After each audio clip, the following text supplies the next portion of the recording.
presentation is with David Truly, and he's spoken to us over the years. Retirement Migration to Mexico, 20 years of research and reflection. In '97, David Truly came to Ajijic to conduct research for his dissertation in geography on international retirement migration. His study shed new light on the types of people that migrate and the impacts of these migrants on local communities and culture. In 2006, he returned with his wife and children for his sabbatical, only to decide to move here permanently to the area and raise his children. Over the years, he has conducted hundreds of interviews and thousands of surveys, played with the local band the Tall Boys, which is how many of us know him. This presentation offers not only an overall summary of Professor Truly's studies, but more importantly, his reflections on this community and its future. Dr. Truly received his PhD from the University of South Carolina and has taught at Central Connecticut State University, Autónoma University in Guadalajara, and at Moselle Primary School in Ajijic. He has consulted with numerous developers and governmental and nonprofit agencies on senior living and healthcare issues. Get here to get a seat. Get here early to get a seat. It's gonna be good. Here a little, you're whispering to each other. Yeah, I was here, it was really good, come next time. Okay, today's meditation is going to be led by David Dennis.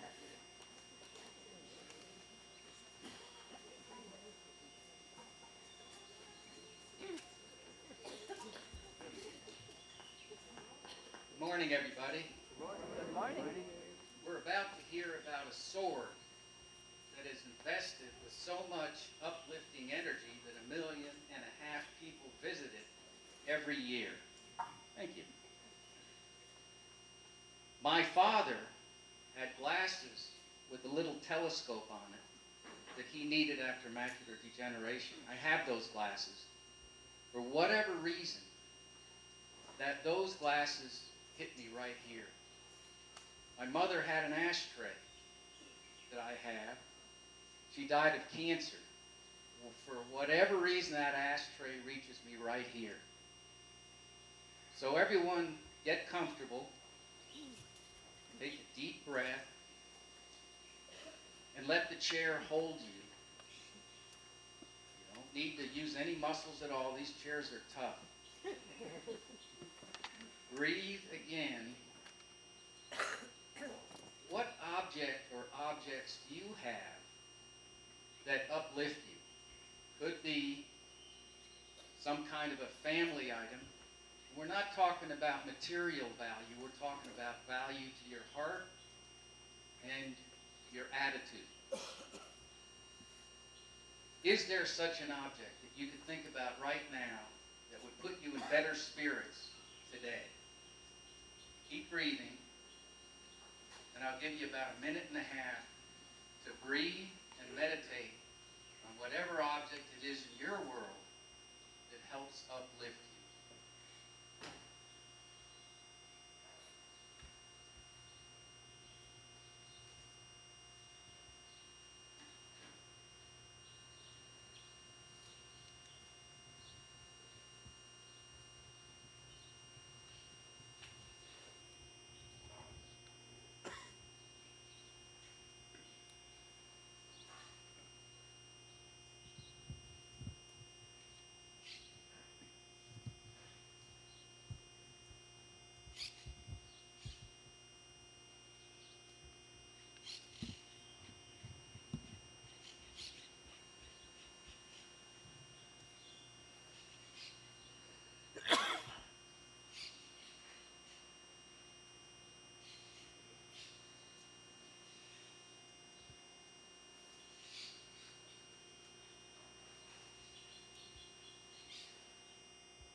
Couple of more breaths.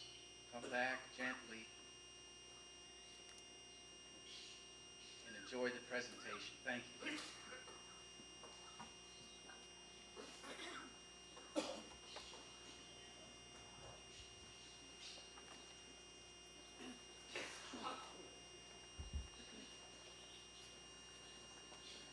This week's presentation is going to be presented to us by Neil McKinnon, Yoshida's Sword. In 1859, a Japanese samurai named Yoshida Shoin was beheaded by the ruling shogun. Before his execution, he gave his sword to his pupil, Ito Hirobumi. Ito eventually became Japan's first prime minister. He used Yoshida's sword to pay off a brothel debt. The brothel owner bequeathed the sword to his son, who secretly sent it to Canada.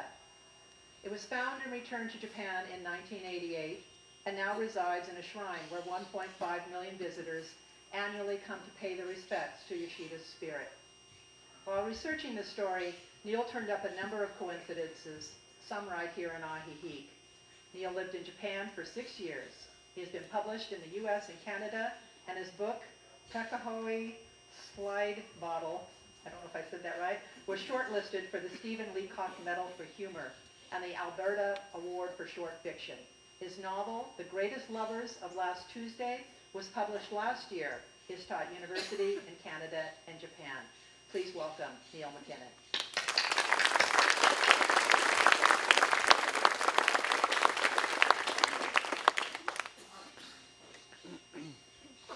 Thank you, Kat. Can you hear me? Yes. Good morning. Some of what I'll be talking about today concerns cultures kind of bumping up against each other, cultural collisions, if you like. And what I want to do is start by telling you about one of my favorite ones. It occurred in Japan while I was living there, and I've long since forgotten the name of the man that was involved, but he was an American, and let's call him Todd. He worked for a Japanese company in Tokyo, and he became good friends with one of his workmates, a Japanese gentleman, and their families became good friends. They decided that what they were going to do was together build a holiday retreat for their families up in the mountains. And they were able to find a suitable piece of property, and they engaged a builder. They sat down with the builder to design the cabin or the cottage or whatever you call it, and they agreed on pretty much everything except when it came to the toilet. The American, Todd, wanted a Western toilet, and the Japanese man wanted a Japanese toilet, which, as you may know, is at ground level, and it's a squat toilet. They argued a bit, and finally the Japanese man acquiesced and said, okay, we'll have a Western toilet. Shortly after that, Todd was called away, and he did a bunch of traveling, and when he got back, the cabin was almost finished. It was the first time he got to see it. He went up into the mountains and took a look, and it was wonderful. It was exactly as they had designed it until he got to the bathroom. There was a Western toilet, just as he's asked for, except it was built flush to the floor.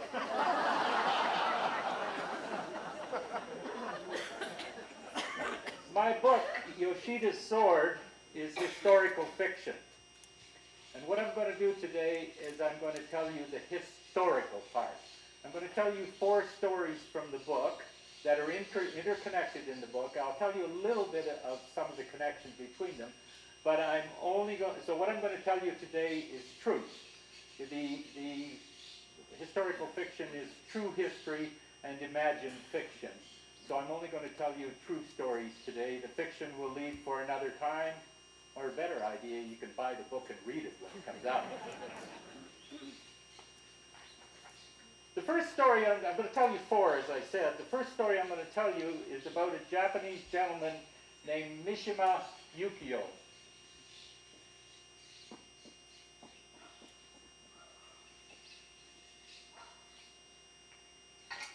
He is, without a doubt, Japan's most famous author. He was born in 1925, and he was passed over at least 3 times for the Nobel Prize. Some of that was probably political. The book that would be best known in the West is The Sailor Who Fell from Grace with the Sea. It was made into a movie with Chris Christopherson and set in England.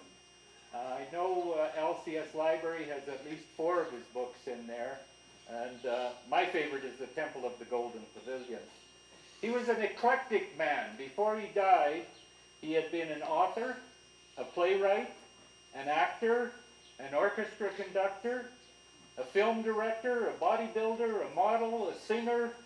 He was also skilled in Japanese swordsmanship, or traditional swordsmanship, or kendo as it's known. Because he was famous, in 1967, he was allowed to take military training with Japan's self-defense forces. This was unprecedented, a civilian being allowed to do that. A year later, in 1968, he formed his own private army. He recruited about 100 young men, mostly right-wing fanatics from universities. He called it Tate no Kai, or the Shield Society. And, again unprecedented, he got permission to train his private army with Japan's self-defense forces. 2 years later, in 1970, he and 4 of his Tate no Kai members drove to Ichigaya Garrison near Tokyo, which coincidentally was, or maybe not so coincidentally, was the place where the Allies tried war criminals after the Second World War. And he had set up an appointment with the commandant, General Masta, Kanetoshi Masta. The general's office was on the 2nd floor of the building, and it had a balcony that overlooked the parade square. Mishima, when they got into the office, and his Tate no Kai members immediately took the general prisoner, tied him to a chair, and let it be known that they would kill him unless all the soldiers on the base were assembled on the parade square below the balcony so that Mishima could speak to them. They complied. They got about several thousand soldiers out there. Mishima put on a hachimaki headband, went out onto the balcony, and began to harangue the soldiers. The purpose of his talk was insurrection. He wanted a rebellion against the government, and he wanted the power returned to the emperor. Fortunately, the soldiers hooted and hollered and made fun of him. He cut his speech short after about 7 or 8 minutes, went back into the office where his army members and the general was tied to a chair, took off his clothes down to a fundoshi loincloth, knelt on the floor, drove a dagger into his left side, drew it across his stomach, let his entrails spill out onto the floor, and one of the young men, whose name was Morita, was to be his second. He bent over. Morita attempted to slice off his head with a sword. Morita was not a swordsman. He failed miserably. He hacked away, but he couldn't get the head off. Another young man that was standing there named Koga took the sword from Morita and neatly sliced off Mishima's head. Morita then knelt down on the floor, put a knife in his stomach, and Koga cut his head off too. He lined the heads up, saluted them, and then stood there waiting to be arrested. The 3 of them that were left were arrested, and they were tried with a new charge in Japan, which was called murder by request. It was the first time ever that aiding a friend to commit seppuku, or ritual suicide, was made a crime in Japan. They each received 4 years in prison. While the trial was going on, the remainder of Tate no Kai announced that they were disbanding, but that they would continue to uphold Mishima's principles. Some years later, there was a hostage taking at the Kaidanren, which is the Japanese organization, a federation of economic organizations, that went on for about 12 or 13 hours. And during that hostage taking, the hostage takers demanded and were allowed to speak to Mishima's widow for about 3 hours. 2 of them were later identified as former members of Tate no Kai. So they either disbanded, they went underground, they changed their name, or they joined another group, or all of the above. A little note about radical groups in Japan. They're called the Ryoku Dantai. And the police estimate there's about 1,000 of them. They're mostly right-wing, but there are left-wing radical groups there too. The right-wing ones primarily spend their time railing against the Constitution that was imposed by the U.S. on them after the war. The few that don't do that usually spend their time harassing Koreans that live in the country. Just before I leave Mishima's story, I want to give you a quote from his biographer, a man named John Nathan, who was not just his biographer, he was also Mishima's translator as well. And the quote is, "Reading a Mishima novel is like attending an exhibit of the world's most ornate picture frames," which I think is a little harsh, or I thought was a little harsh till I started thinking about it. Mishima was a showman. In many people's view, and in mine too, he actually choreographed his own death. He had decided to commit suicide, and this was his way of doing it. He would have considered it the greatest production of his life. The second story I want to tell you about is about a Japanese family called the Fukamis.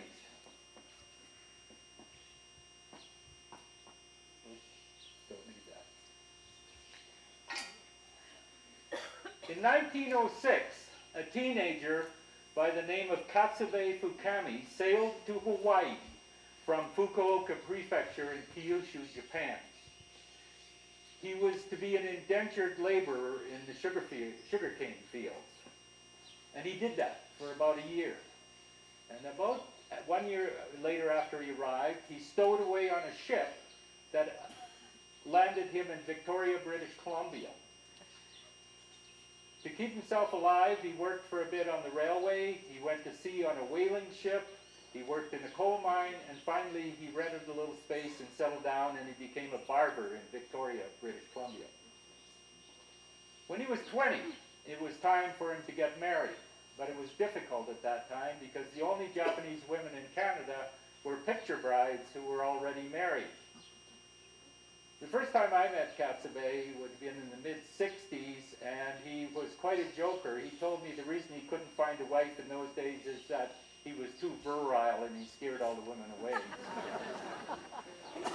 Anyway, he borrowed a suit and a tie and a vest, and he sat stiff and formal for a photograph and sent it to Japan. It was kind of the reverse picture bride situation.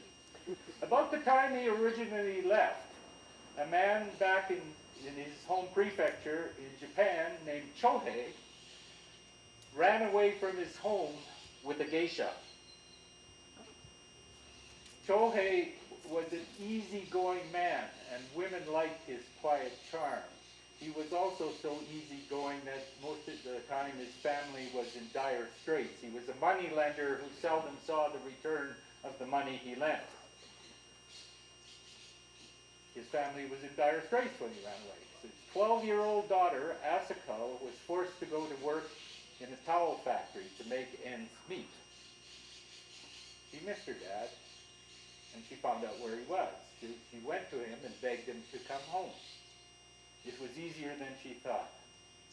Chohei had found out he couldn't afford all the luxuries his geisha was demanding, so he returned home. 7 years later, Asako was 19, and it was time for her to get married. Chohei and his wife arranged the marriage.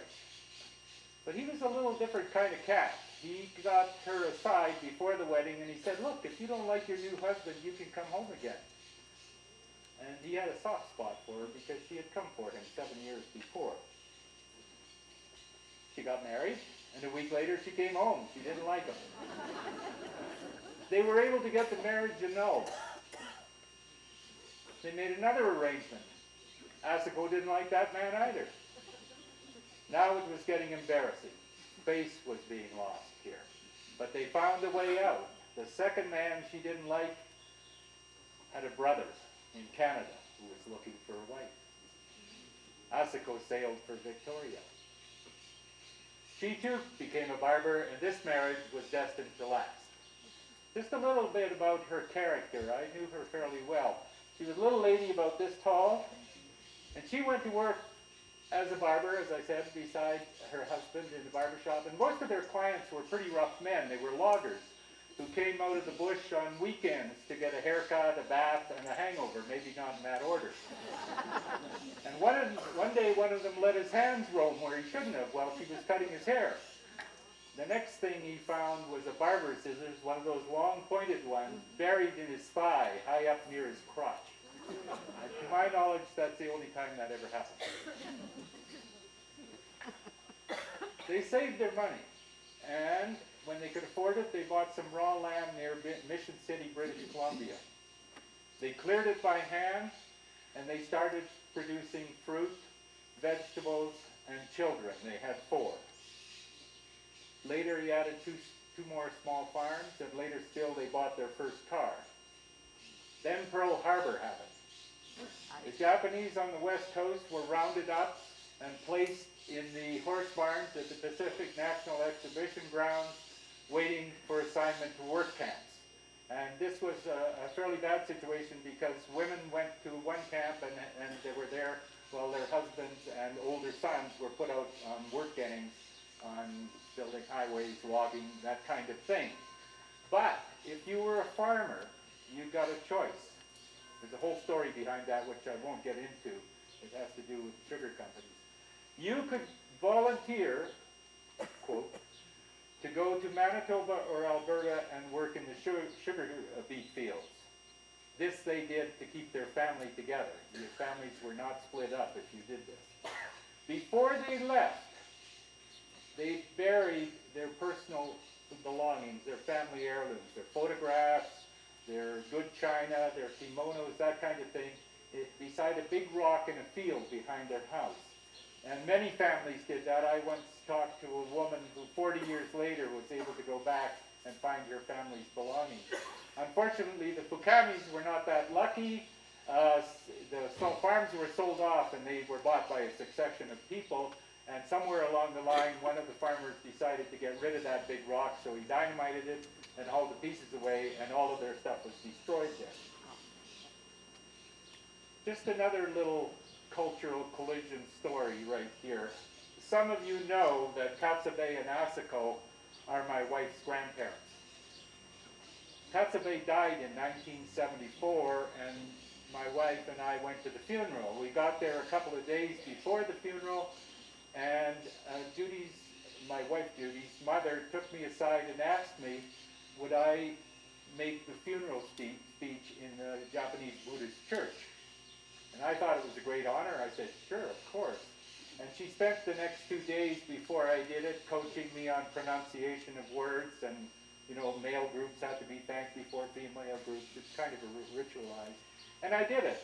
And while I was doing it, the church was packed. They were all older people, friends of Katsube's, and I could see heads nodding. And afterwards, people came up and told me I did a really good job, and I went away with my chest stuck out thinking, wow, I did a good job here. For about 2 years. And then my wife leveled with me. This is what really happened. Traditionally, the eldest male in the family is to give the funeral speech. The eldest male in my wife's family was her uncle. He was afraid of making a mistake and embarrassing the family in front of everybody. So he refused. So they had an emergency meeting of the family, and they said, let's ask Neil. He's Hakujin, a white guy, and they're expected to make mistakes.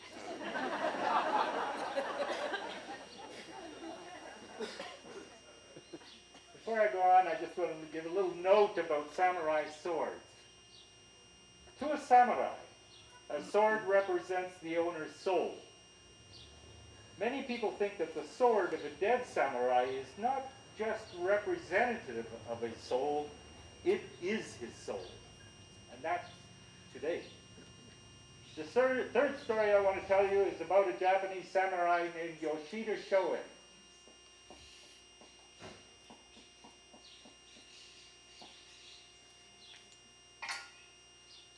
He was born in Hagi City, which is on the west coast of Japan, in 1830.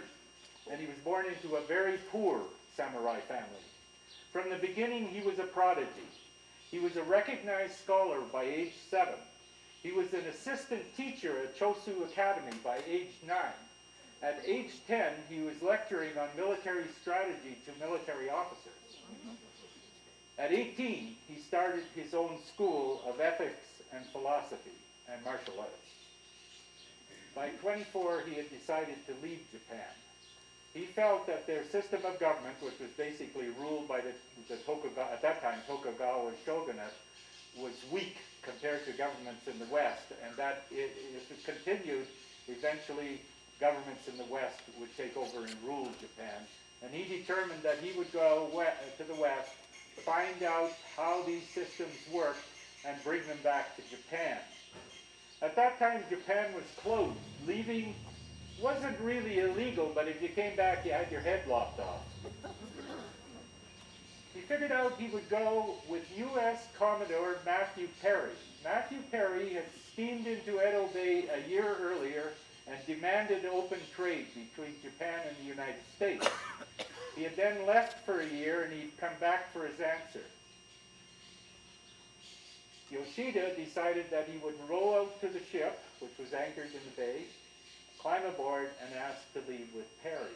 The night before he left, a group of his friends gathered on the beach to say goodbye to him.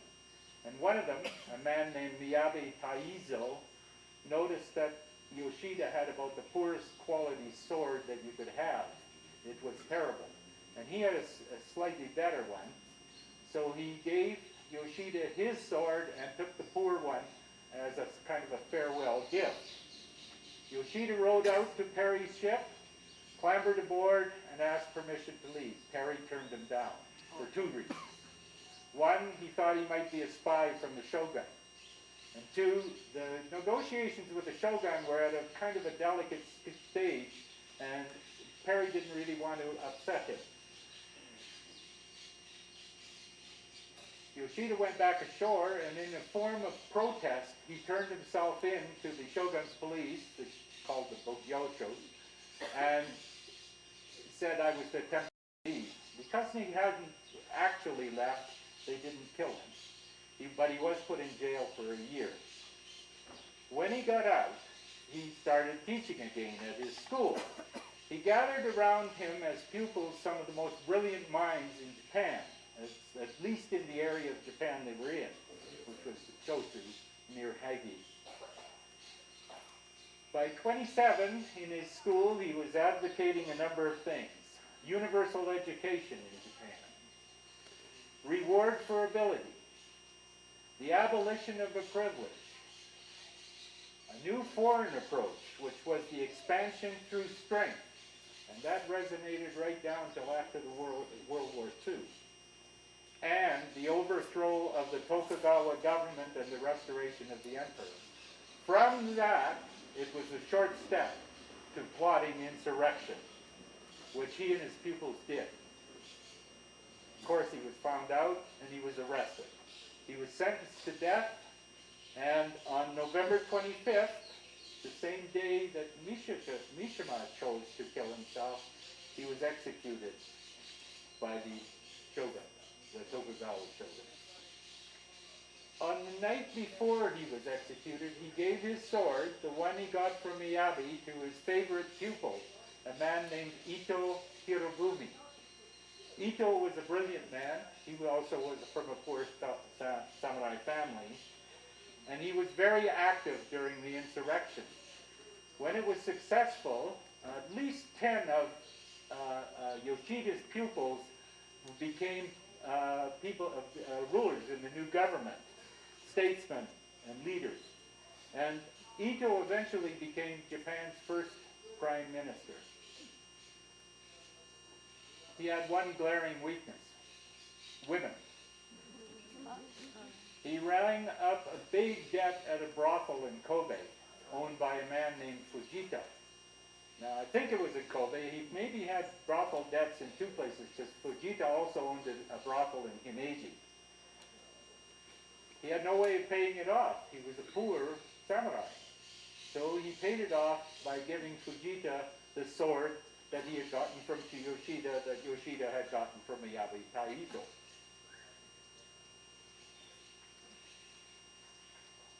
Okay, I'll give you the next story. It's about a man called Dr. Outerbridge.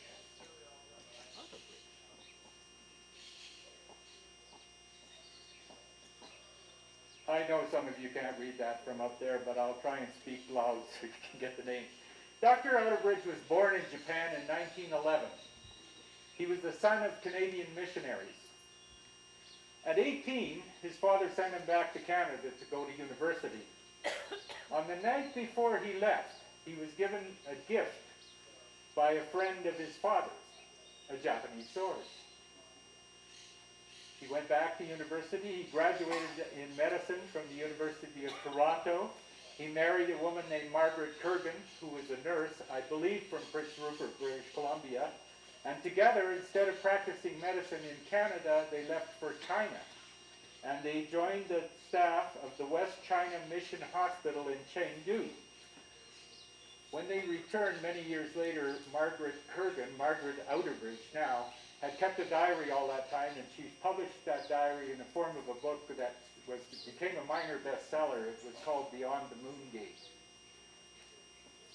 While they were in Chengdu, they had 3 children, and they stayed there until they were forced out after the revolution. They were allowed to stay on a little longer than most foreigners because they were needed at the hospital. So they didn't actually leave China until 1951.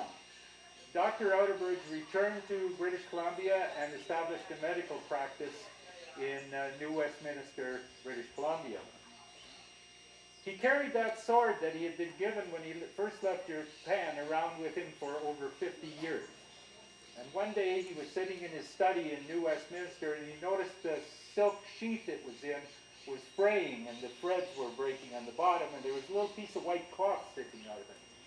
So he extracted the cloth, and on it was a bunch of Japanese characters. And they read, "This sword was worn by Yoshida Shoin. It is a Fujita family treasure." Now, unfortunately, 50 years had passed, and Dr. Outerbridge had no memory of the man that gave it to him. He didn't remember his name, he didn't remember what he looked like, and he didn't remember where he lived. He tried hypnosis, and it was of no use. He embarked on 9 years of research to find out about this sword. And he found out all about Yoshida Shoin, and that was easy. Every school child in Japan knows about Yoshida Shoin. But eventually he was able to establish some connections. The brothel owner Fujita gave the sword he got in payment from Ito to his son when he died, also named Fujita. The son became a pupil at Kwansei Gakuin University in Kobe, which Dr. Outerbridge's father helped found.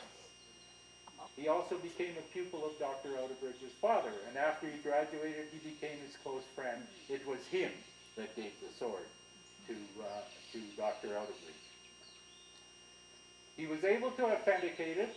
Professor Naramoto at Kobe University, who is the world's leading authority on Yoshida Shoin's life, says it is his sword. And this is echoed by a Dr. Moriguchi at Osaka Municipal Museum and many other people. In 1988, once they had established authenticity, Dr. Outerbridge and his brother Bill, who is a professor in Ontario, went to Japan and presented the sword to the mayor of Hagi so that it could be placed in the Yoshida Shoin Jinja, which is the shrine to Yoshida Shoin at his birthplace. 1.5 million people come annually to pay their respects to Yoshida Shoin's spirit. It was a big deal in Japan. Members of the imperial family, of the emperor's family, attended the presentation.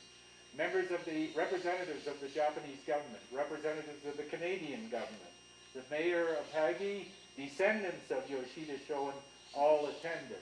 It was fully covered in Japan by NHK television and in Canada by the CBC. Yoshida's legacy. He's considered by most scholars to be the most important figure in recent Japanese history. He's considered to almost single-handedly be responsible for kicking the shogun out and Japan entering the modern era, i.e. what we know as the Meiji Restoration. Bill Outerbridge, Ralph's brother, after the presentation wrote the following. Yoshida Shoin, his poetry, his history, his writings are still taught in every school as examples of ideal philosophy and thinking. Okay, I just want to talk a little bit of what I call serendipity and coincidence, if you like. But before I do that, I'll tell you how I learned about this story. In the late 1980s, I attended a social function in Vernon, British Columbia, and I met a man there named Jim White. And it turned out, just by coincidence, that Jim White had just the weekend before read an article I had published in the Vancouver Sun about Tibet. I had worked in Tibet previously. And he liked it, fortunately for me. And so he said to me, I know a story you might want to write about sometime. And he told me the whole Sword and Yoshida Shoin and Dr. Outerbridge story. I was really interested. It turned out he had been a friend of Dr. Outerbridge's for over 30 years. I was really interested, so he asked Dr. Outerbridge for a copy of his research notes. And when I got them, Dr. Outerbridge complied, lucky for me. And when I got them, they were actually in the form of an unpublished manuscript that had been written by both him and his brother, and they were accompanied by all kinds of copies of photographs. Unfortunately, both Jim White and Dr. Outerbridge have passed away quite some time ago. And also, unfortunately, I've been sitting on this story for over 25 years. About 11 or 12 years ago, I had a conversation here in Ajijic with a man that some of you know, named Fraser Thompson. He told me a story about when he was a young man being turned back as he tried to leave Ontario and go, him and a group of friends in a car, and to go into the United States to, I think, to drink on a Sunday when they couldn't in Ontario. And he mentioned, and they were turned back, and he mentioned why, because one of his friends in the car had been born in Japan, and this was not long after the war. And he mentioned the man's name. I said I had photographs and the original manuscript. I ran home and got it and brought them back, and Fraser verified that the man that was in the car with him that got turned back was Bill Outerbridge, Ralph's brother. Unfortunately, Fraser has since passed away, and his wife, Ruth, was to be here today, but she actually ended up in Colima today, so she's not here. Another conversation I had here in Ajijic with a gentleman some of you know named Kai Thorsland. Kai, as a young man, attended graduate school in Switzerland, and one of his classmates was the grandson of a Japanese prime minister, and the grandson's name was Ito. It didn't take much research to determine that the Ito who went to school with Kai and subsequently became his close friend was the grandson of Ito Hirobumi, the man that gave the sword away to pay off the brothel debt. I don't know if Kai is here today or not. He said his wife had a medical emergency not long ago, and he said he might not be able to come. Yes, he is. A third conversation. I was telling this story to some people while a gentleman named Doug Ransom, who lives here, was sitting at the table. And Doug is a former U.S. Marine photographer. And he turned his iPad to me while I was telling the story to somebody else, and he said, "Do you know who that is?" And it was Mishima Yukio on the photo that he showed me. And I said, "Where the hell did you get that?" And Doug said he had been with the U.S. Marines at Mount Fuji, actually, while the Japanese self-defense forces were training there, and so was Mishima. So he had a photograph of Mishima when he was training at Mount Fuji. Doug is not here this weekend. One more. I was doing an unrelated internet search, and I came across a website called the Alumni Association of the Canadian School in West China, in Chengdu. It no longer exists, of course, but the Alumni Association does. And it occurred to me that the Outerbridge children might have gone there. The email address of the president of the association was on the website, so I emailed her and I told her what I was about. And the next day, she forwarded my email, obviously. The next day I got an email from Judith Outerbridge Walker, who lives in Australia and is married to Evan Walker, and both of them had attended the sword presentation in Hagi, because Evan Walker had been the Minister of Agriculture in the Australian government at the time, and he was doing business in Japan. And I also have photographs, when I looked them up, in that manuscript of both Judith, during our email correspondence, she gave me her blessing to include her father's story in my book. Just one little postscript. After the sword presentation, Bill Outerbridge, Ralph's brother, wrote the following.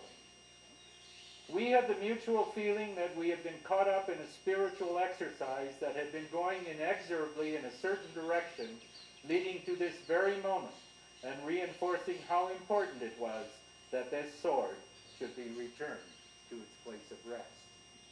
And now I'm going to rest. Thank you.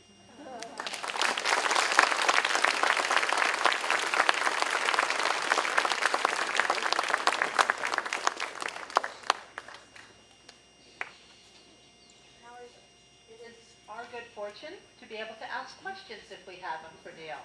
So questions, please. And if you'll see the mic is, there's an example. The mic is come to him. He's going to hold it very, very close to his mouth. Ask a question, not make too many comments. Neil, great presentation. Could you talk a little bit about the sword itself? And what I mean by that is, as you know, Japanese swords go way back, 12th century, 13th century. So how old is this sword that you're talking about? Okay, it's probably about 700 or 800 years old. So it would go back to about the 14th century. Although it got an inscription on it that it was a Kano sword, K-A-N-O, which is a very valuable sword, but there was about 9 generations of Kanos that made swords, and they have no idea which one made it, but then that was the first go-around. The second go-around is it's not authentic. It's not a Kano sword. It authentically belongs to Yoshida, but it is not a Kano sword. It's a copy of a Kano sword made at the time, I forgot, no Kana. If you're familiar with no Kana, it was at the time he was operating, it was copied by somebody else. And because swords were so valuable, and if they were made right, it's almost the same as being authentic. Thank you. Does that answer? Yeah, that was it. Okay. Thank you, Neil. It was a really interesting presentation. You talked about the Fukamis and I guess Japanese citizens living in Canada and I think in the US too, were interned and their property was seized. Do you know if the Canadian government or the US government has made any reparations? Yes. Actually, there's a little bit of story here. Even though it was Pearl Harbor that got bombed, it turned out that the Canadian government treated their Japanese citizens worse than the U.S. did. Number one, they did not return, they took their citizenship away, which did not happen in the United States. And full citizenship rights were not restored until 1949, 4 years after the war. So, for example, my wife didn't get her citizenship back till after the war. The reparations were paid in the States. Every citizen that was still alive that was affected, an act was signed by Ronald Reagan that paid each citizen $20,000 in compensation. The year following, Canada fell, and Brian Mulroney signed a regulation that paid back every citizen $21,000. But it was Canadian.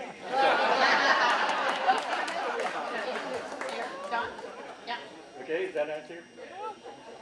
I don't have a question, but I'm going to add one more Ajijic coincidence to your repertoire. My wife and I were born and raised in New Westminster. Yes. My parents, I knew nothing of what you've told us. Okay. It's most fascinating. My parents were very close friends of Dr. Ralph and Margaret Outerbridge. Oh, were they? Okay. Wow. And it turns out, listening to this, that both Wendy and I lived, we both lived in a smallish town, so we both lived within just a very short distance of that sword. Yeah. For a number of years. I'd like to talk to you afterwards. And Carrie Outerbridge, one of Dr. Outerbridge's children, was Yes. a friend of mine. Judith Outerbridge was my older sister's friend. Yeah. I mean, this is like, You know them all. I'm tingling. Yeah. Well, the boy is in Europe, I believe, working, and Judith Outerbridge is getting on a bit now, but she still travels to visit him once in a while. He comes to Australia. The other girl, is living near Kamloops, BC, and unfortunately she's a bit estranged from the rest of the family. The Canadian government not long ago issued an official apology in Parliament for Yes. all of what had occurred to the Japanese interns. Yeah, I know that, yes. Is anybody else tingling? Here, Libby? Can I talk to you afterwards for a minute? Sure. Neil, could you describe what the sword looked like a little bit? It's called a wakizashi. It's a medium, like a long sword is a tanto, the Japanese long sword. The wakizashi is no more than 22 inches, I think, is about the maximum size. And it's a personal defense sword, and it was made more, you couldn't fight with a long one indoors, so the wakizashi was the one you used indoors. So it's a short one, but it's got a beautiful brocaded hilt with jewelry on it, and there's images of a monk and some animals. There's a millet seed design on it. It's a gorgeous piece of work. I can show you pictures of it. Neil, let me ask you, if you could send that to me, I can put that out on our announcement next week if you would be interested in what the sword looks like. Is that Sure, I can possible? send you a picture of it. Yeah. Is it legal to do that? Well, Okay. who's going to prosecute it? This is Mexico, right? All the lawyers are somewhere else. That's right. Going somewhere else. They're all Anybody in else Canada. have a question? We thank you very much. Thank you so much. Thank you. I'd like to make one more announcement, and that is if any of you are interested in our financials,